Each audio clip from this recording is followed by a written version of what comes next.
میرا نام نصیب خان ہے، آپ دیکھ رہے ہیں بلوچستان سٹارز۔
میرا نام نصیب خان ہے، میرا تعلق کچلاگ سے ہے۔ میرا بنیادی ایجوکیشن گورنمنٹ ہائی اسکول کچلاگ سے ہیں اور FSc میں نے کچلاگ انٹر کالج سے کی ہے۔ 1 سال میں نے ادارہ ثقافت سے ڈگری حاصل کی ہے، سیکنڈ ٹائم وہاں پہ کلاسز ہوتے تھے ڈرائنگ کے، اور بیچلر آف فائن آرٹس میں نے بیوٹنز یونیورسٹی سے کی ہے۔ کچلاگ شہر میں میرا دکان تھا، میٹرک سے پہلے سائن بورڈ کا کام میں کرتا تھا، تو وہی شوق اور وہی جذبہ رہا میرے ساتھ بچپن سے۔ مجھے یاد ہے جب 14 اگست ہوتا تھا یا کوئی اس طرح کا ایونٹ ہوتا تھا تو میں یہ دیوار بڑے بڑے جو دیوار ہوتے ہیں وہاں پہ میرے اسکول کے یا کرکٹ گراؤنڈ یا فٹ بال گراؤنڈ کے، تو اس پہ میں اپنی طرف سے یہ جشن آزادی مجھے آج تک یاد ہے، تو ہر کونے پہ میں لگا رہتا تھا کہ یہ ایک طرح سے مجھے سکون ملتا تھا اس سے کہ میں یہ رائٹنگ کر رہا ہوں یا کوئی پورٹریٹ بنا رہا ہوں چارکول سے۔ تو وہی شوق وہی جذبہ آج میں اگر یہاں پہ ایز اے لیکچرر کام کر رہا ہوں تو اس کے پیچھے ایک بہت بڑی محنت ہے میری، میں نے دن رات طے کیا ہے۔ اور یہاں پہ جب میں نے ایڈمیشن لیا ہے بیوٹنز میں، تو آپ یقین کریں گیٹ پہ جب میں آیا میرے پاس صرف ایڈمیشن کے پیسے تھے، یہ سیمسٹر اور منتھلی یا روزانہ جو آنا جانا جو خرچہ تھا وہ میرے پاس کچھ بھی نہیں تھے۔ حالانکہ والدین اپنی طرف سے بیچارے وہ سپورٹ کر رہے تھے، لیکن حالات اس طرح تھے۔ تو میری اسکالرشپ کچھ اس طرح ہوئی ہے کہ میں جب یہاں پہ آیا تقریباً 10 دن کے اندر ایک کمپٹیشن ہوا تھا وومن وائلنس کے حوالے سے، تو اس میں نے ٹاپ کیا تھا آل بلوچستان کو فرسٹ سیمسٹر میں۔ تو پھر میں ویسی صاحب فاروق احمد وازائی صاحب کا میں بہت مشکور ہوں، آج میں اگر کچھ ہوں تو انہی کی بدولت ہوں۔ انہوں نے پھر میری کارکردگی کو دیکھ کر انہوں نے میری اسکالرشپ کروائی، فل اسکالرشپ میں یہاں پہ بیوٹنز میں میری کروائی اور میری اسٹڈی تقریباً کمپلیٹ ہو گئی۔ اس دوران میں نے بہت سارے ایوارڈ لیے ہیں، آل پاکستان کے، آل بلوچستان کے تو کئی بار لیے۔ ابھی میں ایز اے لیکچرر یہاں پہ کام کر رہا ہوں۔ اسٹوڈنٹ لائف میں اور پروفیشنل جب آپ ٹیچر بن جاتے ہیں یا پروفیشنل لائف میں جب آپ آ جاتے ہیں تو ان دونوں میں فرق ہے تھوڑا سا۔ میں جب یہاں پہ ایز اے لیکچرر آیا تو میرے لیے کچھ مسئلے مسائل تھے، وہ اس طرح تھے کہ میں باقی لوگوں کے ساتھ کس طرح اپنے آپ کو کنپیئر کر لوں، مطلب میں کس طرح ڈیلیور کروں، اسٹوڈنٹ کو کس طرح مطمئن کروں۔ تو یہ ایک بہت بڑا چیلنجنگ ہے کہ کچھ بچے ظاہر سی بات ہے جو پڑھنے کے لیے آتے ہیں اس کو آپ نے مطمئن کرنا ہے، اپنا علم آپ نے پہنچانا ہے ان تک۔ تو الحمدللہ میں اس میں کافی حد تک کر رہا ہوں، بچے مطمئن ہیں۔ اور یہاں پہ کلیم صاحب زیادہ تر سپورٹ کرتے ہیں مجھے، اپنے فیکلٹی کے ممبرز اور جتنے بھی یونیورسٹی کے فیکلٹی ممبرز ہیں وہ سب مجھے سپورٹ کرتے ہیں، اور شکر الحمدللہ کر رہا ہوں، کام کر رہا ہوں۔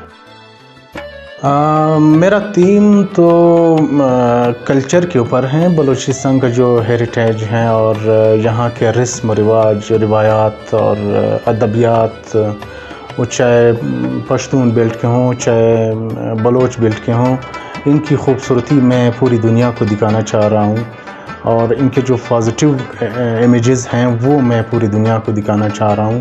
یہ میرا شروع سے شوق تھا، جب میں آرٹس کونسل میں تھا 2008 میں، یہ اسی ٹائم سے میرا شوق ہے کہ میں اپنے بلوچستان کو ایک خوبصورت طریقے سے ریپریزنٹ کروں۔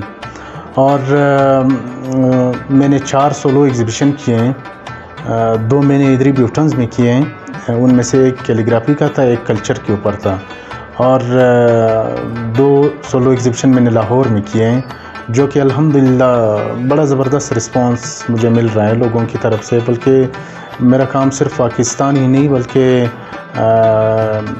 دبئی میں میرا کام ڈسپلے ہیں، امریکہ میں ہیں، اور آسٹریلیا میں بھی میرا کام ڈسپلے ہے۔ فیوچر میں سوچ رہا ہوں کہ ہمارے بچے جو دور دراز علاقوں میں جو افورڈ نہیں کر سکتے ہیں، تو ان کے لیے بڑے زبردست قسم کے پلیٹ فارم ہیں، جیسے بلوچستان یونیورسٹی ہے، ہماری یونیورسٹی ہے، وہ میری یونیورسٹی ہے، تو اس میں ضرور میں ان والدین سے میری درخواست ہے کہ وہ اپنے بچوں کو بھیجیں۔ اور فائن آرٹس کا یہاں پہ ایک عجیب سی کانسیپٹ بنی ہوئی ہے کہ اس کے آگے پیچھے کچھ بھی نہیں ہے، اسکوپ نہیں ہے۔ بچے آتے ہیں یہاں پہ اکثر اس طرح کہ وہ گلے شکوے کرتے ہیں کہ فائن آرٹس کا کوئی اسکوپ نہیں ہے، تو ہمارا آگے جو ہے کیا فیوچر ہوگا۔ ایک بات میں کلیئر کرتا جاؤں، اسکوپ جو ہے وہ بندہ خود بنا لیتا ہے، وہ آپ کو کوئی بھی ڈپارٹمنٹ یا کوئی بھی سبجیکٹ آپ کو نہیں دیتا۔ جب تک آپ میں وہ ایک سپارک نہیں ہوگی اور ایک لچک نہیں ہوگی، تب تک آپ مارکیٹ میں نہیں ہو سکتے۔ تو ابھی الحمدللہ آ رہے ہیں دور دراز علاقوں سے، جیسے جوب ہوا یا لورلائی یا تربت سے بھی آ رہے ہیں بچے، اور مستنگ سے بھی آ رہے ہیں۔ تو ابھی ماشاءاللہ یہ دور دراز علاقوں سے جو بچے آ رہے ہیں وہ کافی ٹیلنٹڈ بچے ہیں، تو میری یہ خواہش ہے کہ انشاءاللہ یہ اور بھی پھیل جائے گا۔ گورنمنٹ کے حوالے سے اگر کوئی اچھی اپارچونیٹی، بلکہ میرے تو یہ خواہش ہے کہ گورنمنٹ جو ہیں کوئٹہ میں گیلری نہ ہونے کے برابر ہے، بلکہ نہیں ہے، کیونکہ جس طرح سے لاہور یا کراچی میں آرٹس کا جو ایک ماحول ہے وہ یہاں پہ نہ ہونے کے برابر ہے۔ ہمارے زیادہ تر اسٹوڈنٹ جو ہیں وہ اس چیز سے مایوس ہو رہے ہیں کہ وہ کام تو کرتے ہیں لیکن لینے والے یا اس کو اپریشیٹ کرنے والے بہت کم ہیں۔ تو میری گورنمنٹ سے یہی درخواست ہے کہ اس کو ہائی لائٹ کریں اور اپنے کلچر پہ زیادہ تر فوکس رکھیں، کیونکہ ہماری روایات اور یہاں کی جو خوبصورتی ہے وہ روز بروز دبتی جا رہی ہے، ہمیں اس کو ہائی لائٹ کرنی چاہیے۔ آپ ذرا کچھ لوگوں سے میں نے سنا ہے کہ بلوچستان جو ہے بڑا خشک علاقہ ہے اور اس طرح کے پہاڑ ہیں اور وہاں پہ سبزہ نہیں ہے، جبکہ میں اپنی نظر سے دیکھتا ہوں کہ بلوچستان میں تک جس طرح کے رنگ پائے جاتے ہیں وہ شاید پاکستان کے کسی بھی کونے میں ہوں۔ یہاں کے کلر چینج ہوتے ہیں۔ آپ دسمبر میں کسی پہاڑ کو غور سے دیکھیں اور پھر آپ اسی پہاڑ کو جون جولائی میں دیکھیں، اس کے رنگ میں زمین اور آسمان کا فرق آپ کو نظر آئے گا۔ تو میری یہی درخواست ہے کہ اس کو تھوڑا سا اور ہائی لائٹ کریں اور جو نئے بچے آ رہے ہیں ان کے لیے ایک مواقع فراہم کریں۔ نوجوانوں کے لیے میرا یہ پیغام ہے کہ وہ اپنے فیلڈ میں خاص کر آسانی نہ ڈھونڈیں، کیونکہ آج کل کا جو ٹرینڈ چل رہا ہے وہ آسانی کے پیچھے لگے ہوئے ہیں کہ بھائی میں یہ کام جو ہے شارٹ کٹ طریقے سے، تو شارٹ کٹ کا جو ہے اس کا کوئی ثمر نہیں ہے۔ اپنے لیے شارٹ کٹ نہ ڈھونڈیں، جو کام محنت اور لگن اور محبت سے ہوگی وہ آپ کو کبھی گرنے نہیں دے گا۔